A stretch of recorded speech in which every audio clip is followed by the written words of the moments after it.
নেত্রকোনার হাওরে শুরু হয়েছে বোরো ধান কর্তন। ইতিমধ্যে প্রায় ২৭% ধান কাটা হয়েছে, কিন্তু আগাম বৃষ্টি এবং এ কারণে সৃষ্ট জলাবদ্ধতায় নিচু জমির ধান তুলিয়ে দুশ্চিন্তায় পড়েছেন কৃষক।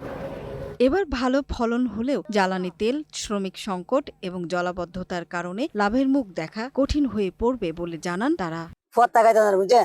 জমিন করছি না হারি সারতাম না হারি আমি তুই আইতাম। আমরা আগে 500 টাকা দিয়ে ক্ষেত কাটতে পারছি, এখন 500 টাকার মধ্যে ক্ষেত কাটা যায় না, কারণ পানির মধ্যে যেহেতু ধান বিছায় গেছে, শ্রমিক দুজন বেশি লাগে। একদিকে হলো শ্রমিক সংকট, আরেকদিকে হলো তেলের সংকট। এখন আমরা কিভাবে ধান উঠাবো করে? কৃষি বিভাগ বলছে লোকসান ঠেকাতে ধান 80% পেকে গেলেই কেটে ফেলা উচিত। এই বছরের আবহাওয়া একটু ভিন্ন প্রকৃতির। আমরা দেখছি যে মার্চ থেকে আমাদের বৃষ্টি হচ্ছে এবং প্রতিদিনই প্রায় বৃষ্টি হচ্ছে। বৃষ্টির কারণে কিছু জমি, বিশেষ করে হাওর এলাকায় বা তলানিতে যারা চাষ করছে, জমিগুলো আংশিকভাবে কিছু পুরোপুরি ডুবে গিয়েছিল।